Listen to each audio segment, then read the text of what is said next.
اور حدیث میں بھی آتا ہے نا کہ جو شخص اللہ کا ذکر کرتا ہے جو شخص نہیں کرتا وہ مردہ اور زندہ انسان کی طرح ہے، یعنی جس شخص کی زندگی میں اللہ کا ذکر نہیں ہے وہ مردہ ہے۔ شیخ ایک سوال تھا، وہ یہ تھا کہ آپ نے پچھلی کلاس میں بتایا تھا رزق کی تنگی جو ہے اس کے حوالے سے آپ نے کہا تھا کہ یہ کبھی کبھار آپ کی گناہوں کی وجہ سے بھی ہوتی ہے، کیونکہ وہ اثر ہوتا ہے، اور پھر آپ نے اسلاف کی اگزامپل دی تھی کہ وہ کہتے تھے کہ ہم کچھ اسلاف یہ کہتے تھے کہ ہم جو ہے اپنی گناہوں کا نتیجہ اپنی سواری پہ دیکھتے ہیں، کچھ اپنی فیملی پہ دیکھتے ہیں اور مال پہ بھی دیکھتے ہیں۔ تو ایک قرآن میں اور ویسے بھی ہمیں حدیث سے کچھ جگہوں میں یہ بھی ملتا ہے، ایک تو سبب کے ذریعے ایک سبب ہوتا ہے، جیسے گناہ ایک سبب ہوتا ہے جس سے آپ کی برکات کم ہوتی ہیں اور آپ کی رزق تنگ ہوتی ہے، لیکن کیا اس کے علاوہ اللہ سبحانہ تعالیٰ نے کیونکہ فرمایا ہے کہ یہ دنیا مطلب ٹیسٹ ہے، مومنوں کے لیے بھی ٹیسٹ ہے اور سب کے لیے ٹیسٹ ہے، تو کیا یہ وجہ نہیں ہو سکتی تنگی کی اور پریشانی کی کہ وہ ٹیسٹ ہو، یا لازم ہے کہ گناہ ہی ہوں جو پریشانی اور تنگی آ رہی؟ نہیں، مصیبتیں اور پریشانیاں جو آتی ہیں یا ایک اگر مومن پر آ رہی ہیں تو وہ اس کے لیے اس کی درجات کی بلندی کے لیے ہوتی ہیں۔ اللہ تعالیٰ اس کو وہ مقام دینا چاہتا ہے جنت میں جو اس کے اعمال سے نہیں وہ پہنچ سکتا، اور اسی طرح اگر ایک فاسق فاجر پر آتی ہیں تو اس کو اللہ کی طرف لوٹانے کے لیے آتی ہیں۔ اور اسی طرح دیکھیں ایک مقصد نہیں ہوتا کسی بھی تکلیف یا پریشانی کا، ایک مقصد نہیں ہوتا، وہ ہر انسان کے اعتبار سے مختلف ہو سکتا ہے، ایک بہت ملٹیپل ریزنز ہوتے ہیں۔ اللہ تعالیٰ کی طرف اللہ تعالیٰ چاہتا ہے کہ وہ بندہ میری طرف لوٹے، اسی طرح اس کی گناہوں کا کفارہ، اس کی گناہوں کو دھونا مقصد ہوتا ہے، اس کی گناہوں کو مٹانا مقصد ہوتا ہے، اور اسی طرح کچھ پر عذاب آتا ہے اس کو ایز اے پنشمنٹ کے طور پر آتا ہے کہ اس کو پنش بھی کیا جائے۔ تو پنشمنٹ اور گناہوں کا کفارہ یہ دونوں at the same time exist کر سکتے ہیں۔ ایک انسان ہے گنہگار ہے، اس سے گناہ ہوئے ہوئے لیکن وہ نیک بندہ ہے اور اللہ تعالیٰ کی طرف اللہ تعالیٰ کی فرما برداری بھی کرتا ہے اور دین پر بھی عمل کرنے کی حتی الامکان میں کوشش کرتا ہے، لیکن گناہ بھی ہو جاتے ہیں۔ اس پر کوئی مصیبت آتی ہے تو اس کے ذریعے اس کے گناہ بھی مٹ جاتے ہیں تاکہ آخرت میں اس کے لیے کوئی عذاب نہ ہو، اور وہ جو گناہ اس نے کیے ہوتے ہیں اس کی پنشمنٹ بھی ہوتی ہے اس کو۔ شیخ جزاک اللہ خیر، ایک اور سوال تھا اسی سے ریلیٹڈ، جب آپ نے کہا تھا کہ جو آپ کے گناہ ہوتے ہیں یا الگ الگ جو چیزیں ڈسکس ہوئی تھیں اس میں ایک یہ تھا کہ اصل زندگی یہ ہے جو آپ کی دل کی زندگی ہے، اور وہ دل کی زندگی اصل یہی ہے جو آپ نے عبادت میں گزاری، اللہ کے ساتھ گزاری۔ تو عبادت میں دیکھیں، عبادت اس کا مطلب یہ نہیں صرف نماز روزہ میں گزاری، نماز روزہ حج میں گزاری، یہ مطلب نہیں ہے، یہ محدود مطلب ہے عبادت کا۔ مطلب اللہ کے ساتھ زندگی گزاری، یعنی اللہ آپ کے ذہن آپ کے شعور میں ہو ہر وقت، اس کو احسان کہتے ہیں، ہر وقت اللہ تعالیٰ آپ کے شعور میں ہو، ٹھیک ہے؟ مطلب آپ کاروبار بھی کر رہے ہیں، آپ کوئی دنیا کا کام، آپ یونیورسٹی جا رہے ہیں، تو اللہ تعالیٰ آپ کے شعور میں ہو، اللہ تعالیٰ کا ڈر ہر وقت ہو۔ جیسے کہ میں کال پڑھا تھا سلف کا، تو ایک محدث سے ان سے پوچھا گیا کہ آپ نے کتاب الزہد کیوں نہیں لکھی، آپ نے کتب حدیث لکھی اور بڑی مختلف ابواب قائم کی، آپ نے کتاب الزہد کیوں نہیں لکھی؟ تو کہا لکھی ہے نا میں نے کتاب الزہد۔ کہا کیا ہے، کون سی، کب لکھی؟ کہا کہ میں نے کتاب البیوع لکھی ہے۔ کیا مطلب اس کا مطلب یہ ہوا کتاب البیوع میں کیا ہوتا ہے؟ کتاب البیوع یعنی احادیث کی کتابیں جنہوں نے پڑھی ہوں گی تو ان کو پتہ ہوگا کہ کتاب الطہارہ ہوتی ہے، کتاب الصلاۃ ہوتی ہے جس میں نماز کے متعلق احکامات ہوتے ہیں، تو کتاب البیوع ہوتی ہے جس میں بیوع کے تعلق سے یعنی لین دین خرید و فروخت کے تعلق سے شرعی احکامات ہوتے ہیں کہ کیا چیز کرنی کیا چیز نہیں کرنی۔ تو فرمایا کہ کتاب البیوع میں نے جو لکھی کتاب الزہد ہے، یعنی اگر اللہ تعالیٰ اور اللہ کے رسول کے فرامین کے مطابق اگر ایک انسان کاروبار کرتا ہے تو وہ شہداء اور صلحاء اور انبیاء کے ساتھ کل کو قیامت والے دن ہوگا، اور یہی زہد ہے۔ ٹھیک ہے، زہد یہ نہیں ہے کہ میں جو ہے وہ دنیا چھوڑ چھاڑ کے جو ہے وہ مراقبے میں بیٹھ جاؤں، چلے کاٹنا شروع کر دوں اور روم کے اندر بیٹھ جاؤں، ایسا نہیں ہے۔ انبیاء علیہ السلام جو ہے نا وہ بلکہ نبی علیہ السلام فرماتے ہیں کہ ہر نبی جو تھا، کوئی نبی نہیں گزرا مگر اس نے وہ شیفرڈ نہ ہو، یعنی شیفرڈ بکریاں جیسے نہ چڑھائی ہوں۔ پوچھا کہ آپ نے بھی چڑھائی؟ ہاں میں بھی شیفرڈ تھا، اور میں نے بھی کچھ جو ہے وہ اس کی پیسوں کے لیے ہم نے جو ہے وہ بکریاں چڑھائی ہیں۔ اسی طرح زکریا علیہ السلام نجار تھے، کارپینٹر تھے، داؤد علیہ السلام خود ہاتھ کی کمائی کھایا کرتے تھے. صحیح ہے. تو اس کا مطلب یہ نہیں کہ ہم بس جو ہے وہ خود بیٹھ جائیں. اور شیخ میرا اس میں یہ سوال تھا کہ جب ہم اللہ کانشیس ہو جاتے ہیں اپنی زندگی کو لے کے, لیکن آج کل فتنوں کا دور اتنا زیادہ ہے کہ والی حدیث اب اپلائی ہوتی ہے. ایسا لگتا ہے کہ اگر آپ دیکھو کہ فتنہ آپ کے گھر تک انٹر ہو رہا ہو تو آپ جو ہے مطلب مائیگریٹ کر جائیں اور ایسی جگہ پہ چلے جائیں جہاں پاکستان سے کم نہیں جہاں فتنہ نہیں ملتا, جیسے گاؤں یا دیہات میں چلے جائیں. تو کیا اب انسان کو لمبی عمر کی دعا کرنی چاہیے یا یہ دعا کرنی چاہیے کہ یا اللہ تعالیٰ جتنی بھی عمر ہو اس میں یہ ہو کہ میں تیری رضامندی پہ وفات پاؤں؟ کیونکہ اگر لمبی عمر کی دعا کرے گا کوئی تو ہو سکتا ہے وہ فتنوں میں مبتلا ہو جائے اور اس کا خاتمہ صحیح نہیں ہو. صرف لمبی عمر کی دعا نہیں کرنی چاہیے کہ اللہ میری لمبی عمر کر دے. جیسے کہ عموماً ہم اپنے بچوں کو یا والدین کو یا بڑوں کو دعائیں دے رہے ہوتے ہیں کہ اللہ تعالیٰ کی عمر لمبی کرے. یہ صحیح دعا نہیں ہے, بلکہ اس کو کنڈیشن کیا جائے. جیسے کہ حدیث میں بھی یہ الفاظ آتے ہیں اللہم اطلنی حیات علی طاعتک, کہ اللہ اطل حیاتی علی طاعتک, اللہم اطل حیاتی علی طاعتک, کہ اللہ میری لمبی زندگی کر دے اپنی فرما برداری پر. ان کانت الحیات خیر لی, کہ اے اللہ مجھے زندہ رکھ جب تک کہ میری زندگی میرے لیے بہتر ہے. تو یہ دعا مانگنی چاہیے کہ اللہ تیری فرما برداری پر, دینداری پر, ایمان کے ساتھ جو ہے وہ جسمانی صحت اور عافیت کے ساتھ مجھے لمبی زندگی عطا فرما. میرا مقصد دنیا میں پارٹی کرنا نہیں ہے, میرا مقصد یہ ہے کہ اللہ میں لمبی زندگی جیوں تاکہ اور میں اپنے آخرت کے لیے اجر و ثواب سمیٹ سکوں. تو اس کے لیے یقیناً یہ برکت ہے, لمبی زندگی برکت ہے یہ اس کے لیے. جیسے کہ دو شخص آئے تھے نبی علیہ السلام کے پاس اور دونوں نے اسلام قبول کیا. ایک اسی انسٹنٹ میں جو ہے وہ اپنی سواری سے گرا اور اس کی وفات ہوئی, اور دوسرے شخص کی 1 سال بعد وفات ہوئی. تو جو دوسرا شخص تھا حدیث کے مطابق وہ زیادہ بہتر تھا. کیوں؟ کیونکہ اس نے پوچھا گیا کیوں, تو فرمایا کہ کیا اس نے 1 سال نمازیں نہیں پڑھی, رمضان کے روزے نہیں رکھے, جہاد نہیں کیا. تو مطلب وہ جو 1 سال, حالانکہ وہ جو گرا تھا سواری سے وہ بھی ایک شہادت کی موت تھی, لیکن وہ اپنی طبعی موت مرا تھا جو دوسرا تھا, لیکن اس کی 1 سال کی نمازیں بھی تو ہیں, وہ کہاں جائیں گی؟ اس نے 1 سال جو ایکسٹرا لگایا ہے اللہ کے دین میں, اس کا تو کمپیریزن نہیں ہے نا. تو اللہ تعالیٰ کے ایسے لمبی زندگی مانگنی چاہیے. شیخ وہ نیت پہ ڈپینڈنٹ نہیں ہے کیا؟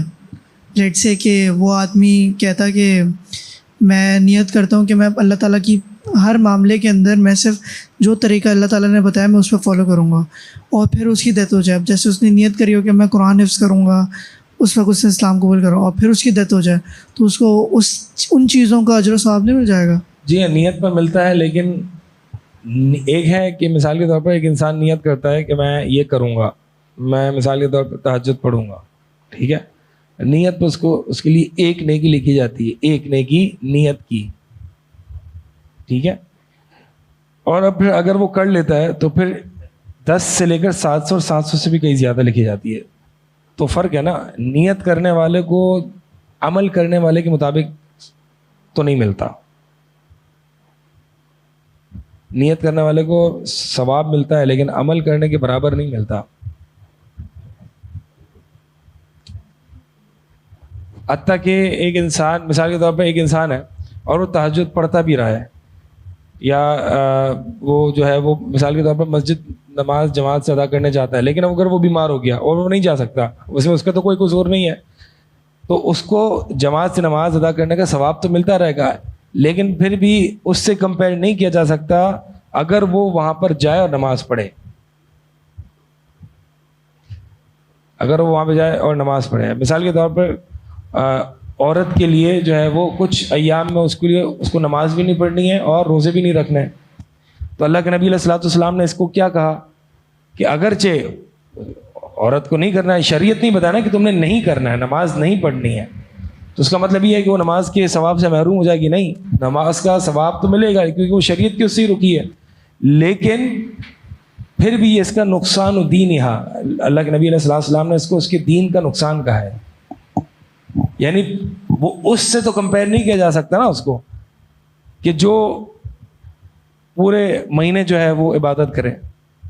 یہ اس کے جیسے کہ مشہور حدیث ہے نا, نقصان و عقلہا و نقصان و دینہا, ٹھیک ہے. تو جو عورت کے دین کا نقصان ہے وہ کیسے ایکسپلین کیا نبی علیہ الصلوۃ والسلام نے, وہ اسی طرح ایکسپلین کیا. تو ایک شرعی ضرورت کی وجہ سے جب وہ عبادت سے رکی ہوئی ہے تو اس کا دین نقصان میں, نقصان سے مطلب یہ ہے کہ یعنی اس کو ویسا ثواب نہیں ملے گا جیسے کہ اگر وہ کرتی تو. صحیح. سبحانک اللہم و بحمدک اشہد ان لا الہ الا انت استغفرک و اتوب الیک. دیکھیں بھائی, بات اصل میں یہی ہے کہ سوشل میڈیا کا دور ہے, کوئی اٹھ کے کچھ بھی کہہ سکتا ہے, اس میں اس کو کوئی روک تو کوئی نہیں سکتا. البتہ اس کو روکنے کا طریقہ یہ ہے کہ اس کی تنقید کی جائے, اس پر رد کیا جائے, اس پر سختی کی جائے. پہلے کے دور میں یہ ہوتا تھا کہ جب بھی کوئی اس طرح کی بات کہتا ہے یا اپنی طرف سے کوئی اس طرح کے اسلاف پر یا صحابہ پر کوئی طعن کرتا تھا تو اس کو حاکم وقت جو ہے وہ اس کو بائی فورس اس کو خاموش کرا دیتا تھا یا اس کو سزا دیتا تھا. اب چونکہ فریڈم آف سپیچ اور یہ سارا سب کچھ ہے تو اب اس کو کیسے چپ کرایا جائے. اب یہ دیکھیں, یہ چپ کرانا یہ شرعی طریقہ ہے. اب ایک کیا نام ہے اس کا, ایک شخص تھا امیر المومنین عمر بن خطاب کے دور میں جو تھا, وہ جو ہے وہ متشابہ آیات کے بارے میں لوگوں سے پوچھا کرتا تھا اور لوگوں کو شبہات جو ہے وہ ان سے کروایا کرتا تھا. اچھا اس کا معنی کیا ہے, اس آیت کا معنی کیا ہے, ٹھیک ہے. اب ایسے ہی لوگوں کو جو ہے وہ تنگ کرنے کے لیے تو عمر بن خطاب نے اس کو بلایا, تو آ میرے پاس. پھر وہ آیا تو عمر بن خطاب رضی اللہ تعالیٰ عنہ نے یہ نہیں کہا کہ ہاں فریڈم آف سپیچ ہے, ایک ہیلدی ڈسکشن ہوگی ایک ایکیڈیمک ماحول میں, ایک علمی, یہ نہیں کہا. اس کو مارنا شروع کر دیا, اتنا مارا اس کے سر پر خون نکل آیا. کہا کہ امیر المومنین بس بس بس بس, جو یہاں پہ تھا نا وہ نکل گیا. شریعت نے فریڈم آف اسپیچ کو کرٹیل کیا ہے, یعنی شریعت نے اجازت نہیں دی ہے کہ کوئی بھی بدعتی یا کوئی بھی گمراہ ملحد یا کوئی بھی جو چاہے دین کے بارے میں اپنی مرضی سے بات کر دے. اس کو کنٹرول کیا ہے, کنٹرولڈ انوائرمنٹ. کیوں اس سے ہیلدی ڈسکشن نہیں ہوتی, اس سے لوگ انہیلدی ہو جاتے ہیں, کہ جو ہیلدی ہوتے ہیں وہ بھی انہیلدی ہو جاتے ہیں. تو بس بات یہی ہے کہ اب جو ہے نا, اب اس کو کنٹرول کیسے کیا جاتا ہے. اب اس میں, اور یہ واقعی ایک شریعت کا ایک حسن ہے اور شریعت کے محافظین ہیں کہ جو کوئی اس طرح کی نیٹ پہ انٹرنیٹ پہ کوئی کلپ آتی ہے یا کوئی بات کرتا ہے منہج سلف پر یا سلفیت پر یا اہل الحدیث کے متعلق یا کوئی بھی اس طرح کے طعن کرتا ہے, تو ہوتا یہ ہے کہ کئی علماء اٹھ جاتے ہیں, خاموش نہیں رہتے ہیں. اور ہمیں تو شکر کرنا چاہیے ان کا کہ کم از کم کچھ تو, اگر ہم کچھ نہیں کر سکتے تو کم از کم ان کو سپورٹ کرتے ہیں, یہ جو کر رہے ہیں ٹھیک ہے, ان کو سپورٹ کرتے ہیں. اب یہ کہنا کہ نہیں یہ کیا آپس میں لڑ رہے ہو اور یہ کر رہے ہو وہ کر رہے ہو, یہ اصل بات نہیں ہے. بات اصل میں یہی ہے کہ اب سوشل میڈیا جو ہے نا اس نوعیت کا ہو چکا ہے کہ ہر طرح کی چیز اب یہاں پہ آ گئی ہے. وہ کون سا ہے, یو کے میں کون سا پارک ہوتا ہے, ہائیڈ پارک.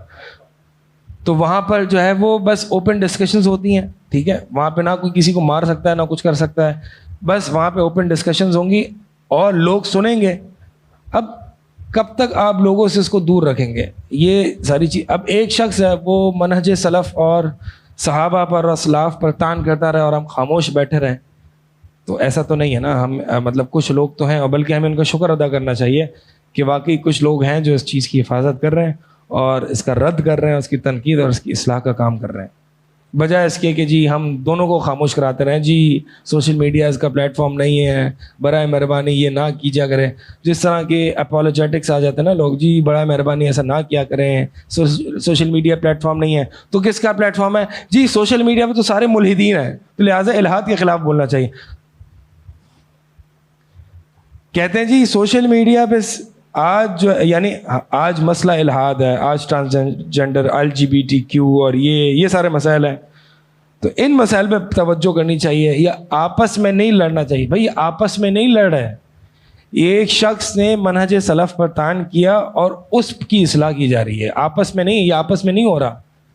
ایک شخص نے گمراہی کا اظہار کیا اور اس پر رد کیا جا رہا ہے, اس میں آپس میں کیا بات ہو رہی ہے؟ آپس میں تو کوئی بات نہیں ہو رہی, ٹھیک ہے. تو گویا کہ ایسا لگتا ہے جو لوگ یہ کہتے ہیں نا کہ بس آج تو الہاد پر ہمیں کام کرنا چاہیے، ایسا لگتا ہے کہ پتہ نہیں فیس بک پہ سارے ملحد ہیں اور دنیا میں سارے ملحد پائے جاتے ہیں. مطلب مسلمان علماء یہ کوئی شے ہی نہیں ہے، سارے ملحد ہیں اور آپ اکیلے مسلمان ہیں جو الہاد کے خلاف کام کر رہے ہیں. لگتا پتہ نہیں کچھ یوں ہی ہے، حالانکہ ایسا نہیں ہے.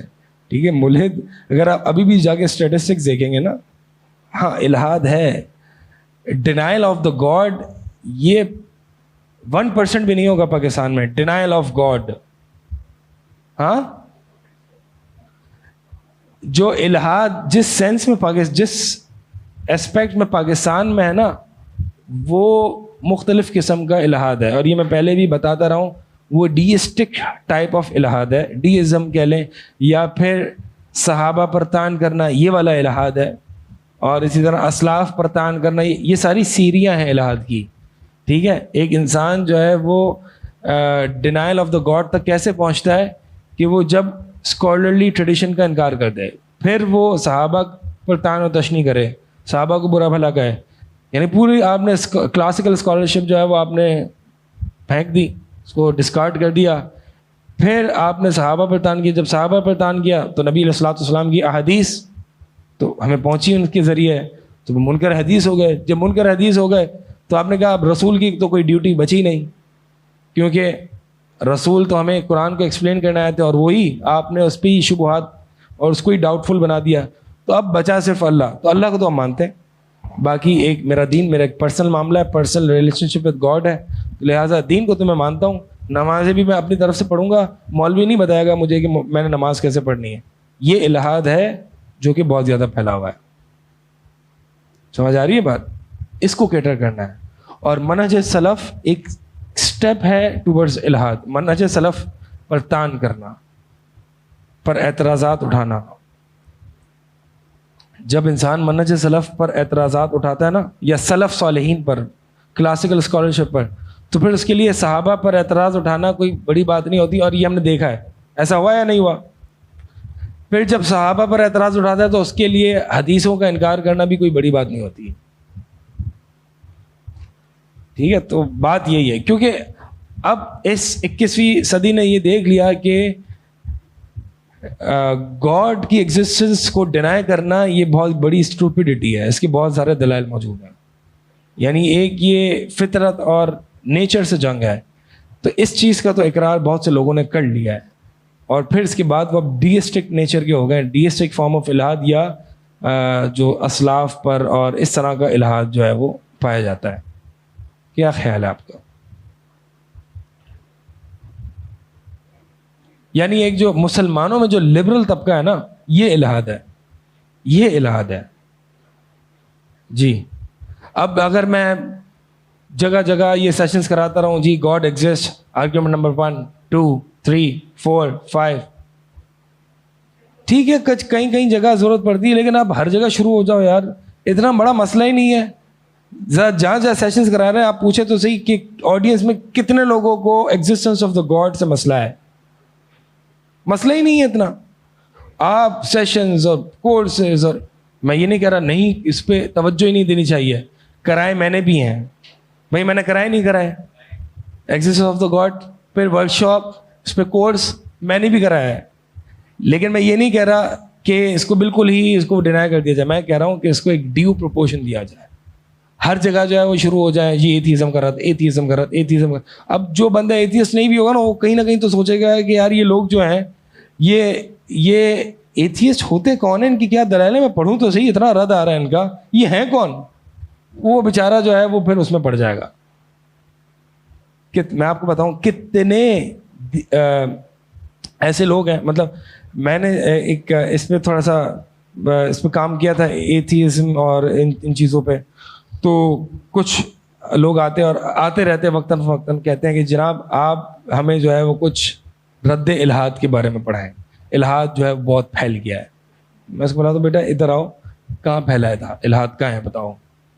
کوئی ایک بندے کو جانتے ہو تم جس نے اللہ کے وجود کا انکار کیا؟ میں اس سے پوچھتا ہوں، کہتا ہے نہیں جانتا تو نہیں ہوں، لیکن پھیلا ہوا بہت. ابھی کہاں پھیلا بتاؤ تو، کہاں ہے؟ کوئی تمہاری آڈینس میں کوئی ایک بندہ ہے؟ نہیں ہے تو نہیں, لیکن میں اس پہ کام کرنا چاہتا ہوں. ابھی تو آڈینس میں نہیں ہے تو کام کہاں کرے گا تو؟ کس کو سکھائے گا کہ اللہ موجود ہے؟ وہ آلریڈی وہ نمازی آدمی ہے, جو تمہاری آڈینس ہے وہ نمازی ہے, نماز پڑھتی ہے. تم اس کو اللہ کے وجود کے دلائل ٹھوس رہے ہو, اس کو دیے جا رہے ہو, رٹوائے جا رہے ہو, اس کو ہر سیشن یہ رکھوائے جا رہے ہو. تو بھائی بات اصل میں یہی ہے کہ ہر ایک چیز کا ایک مقام ہوتا ہے. ہاں ایک اگر بالفرض ایک بڑی لبرل یونیورسٹی ہے اور وہاں پہ ایک میں ورک شاپ رکھ لیتا ہوں تو اس میں کوئی مسئلہ نہیں ہے, لیکن میرا کام ہی یہ بن جائے کہ میں ایتھیزم کے خلاف ہی کر رہا ہوں, اور کوئی جیسے کہ اور شرک تو جیسے پایا ہی نہیں جاتا, قبر پرستی تو سب سے بڑا فتنہ ہے یہاں پہ, یہ تو بہت بڑے بڑے فتنے ہیں, تو ان کے خلاف کیوں کام نہیں ہو رہا؟ منہج سلف پر تان کرنا, صحابہ پر تان کرنا, یہ ہے کرنے والے کام جو کہ الہاد کے خلاف, یہ الہاد کی سیریاں ہیں. ٹھیک ہے, میں کوئی یہ اس مسئلے کو کوئی بہت نیچا نہیں دکھا رہا کہ الہاد نہیں پایا جاتا, یعنی atheism basically denial of the existence of God, یہ پایا جاتا ہے, لیکن جتنا کام اس پر ہو رہا ہے نا وہ کافی ہے, یا شاید ضرورت سے زیادہ ایگزسٹنس آف دا گاڈ پہ آرگیومنٹ دیے جا رہے ہیں. اتنے ملحدین بھی نہیں ہیں جتنا آرگیومنٹس دیے جا رہے ہیں. ایک بڑھیا ایک واقعہ لکھا, امام راضی کا واقعہ لکھا جاتا ہے نا کہ امام راضی جب کون سے شہر آئے تھے مجھے یاد نہیں ہے, تو جب آئے تو بڑی تعداد میں جو ہے وہ لوگ ان کے ارد گرد گیدر ہو گئے.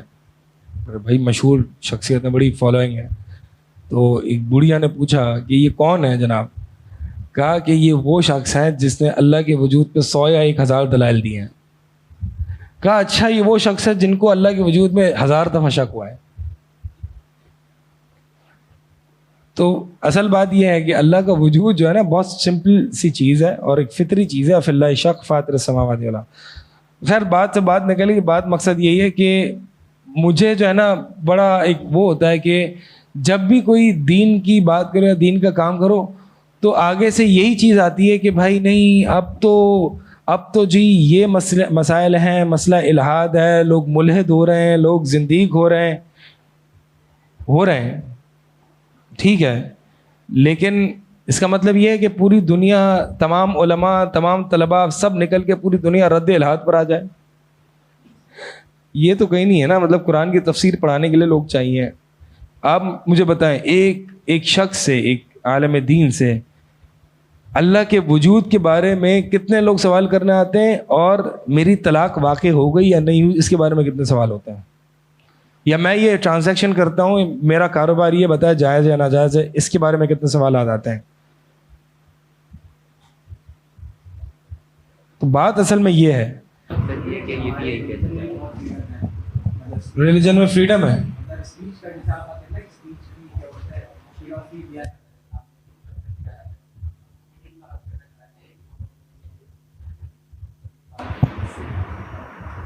ایسا تو نہیں ہے یہ فریڈم اس طرح, اگر روایت صحیح بھی ہو تو یہ فریڈم کو انٹیل نہیں کرتی. مجھے پتا نا عبداللہ بن عمر رضی اللہ تعالیٰ عنہ کے پاس جو ہے وہ کچھ لوگ آئے, کہا کہ ہمارے یہاں تقدیر کا کچھ انکار کرنے والے ہیں, کہا کہ میری طرف سے سلام بھی نہ کہنا کہ میں ان سے بری ہوں. تو یہ تو اس میں ہوتا رہا ہے.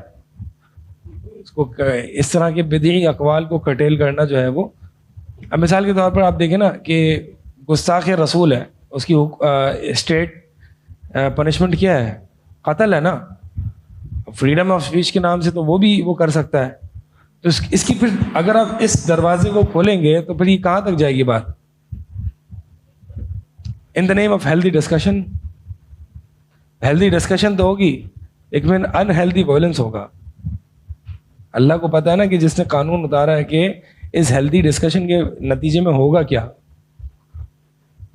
اور مجھے پتا ہے نا کہ نبی علیہ الصلوۃ والسلام کے بارے میں برا بھلا کہنے والا شخص, اس کی فریڈم آف اسپیچ کو اتنا کرٹیل کیا جاتا ہے کہ اس کو قتل کر دیا جائے. کیوں؟ یہ کیوں نہیں کہا گیا اسلام نے کہ ٹھیک ہے اگر وہ کوئی کر رہا ہے تو اس کو چاہیے کہ وہ اینالائز کر لے, دیکھ لے, جج کر لے, اس کو پتہ چل جائے گا کہ نبی علیہ الصلوۃ والسلام کی حقانیت کیا ہے. نہیں, گردن اڑا اس کی. جو گمراہیاں, جو باطل افکار پھیلاتا ہے نا, تو اس کے منفی آپ دیکھیں نا, پھیلے ہی ایسے ہیں. جہم بن صفوان جہمیہ کا بانی ہے, ٹھیک ہے, اور بھی دیگر جتنے ہیں, تو انہوں نے اپنی افکار ایسے ہی پھیلائی ہے نا. لوگوں میں پھیلتی ہیں یہ افکار. لوگوں کو تو کچھ بھی لوگ تو مطلب لوگ کچھ دنوں پہلے مجھے ایک حیرت ہو رہی تھی کہ ایک چھوٹا سا بچہ تھا اور اس نے ایک سوال پہ ایک جواب دیا, ایک فتویٰ دیا تھا. تو مجھے اس بچے پہ حیرت نہیں ہو رہی تھی کہ بچے تو کرتے ہیں اس طرح کی حرکتیں کر دیتے ہیں, چلو بھائی کر دی اس نے کوئی غلطی. مجھے حیرت تھی اس کی فالوئنگ پر کہ یار لوگ, اور پھر جب دیکھا تو اس کی 5-6 لاکھ فالوئنگ سبسکرائبرز. میں مطلب یہ تھا کہ یار ہم بحیثیت قوم کہاں جا رہے ہیں, کیسے لوگ اس بچے کو سن سکتے ہیں. پیچھے صحیح بخاری اور فتح الباری کے شاید نام بھی نہ لینا آتا اس بندے کو. اب یہ ہماری قوم کیسی ہے, اس بچے کو عالم دین سمجھ کے اس سے فتوے لے رہی ہے. یہ تو قوم ہے ہماری. تو بات یہ ہے کہ اگر آپ فریڈم آف اسپیچ کو کرٹیل نہیں کریں گے, دیکھیں نا آپ کس جاہلوں سے لوگ متاثر ہو جاتے ہیں.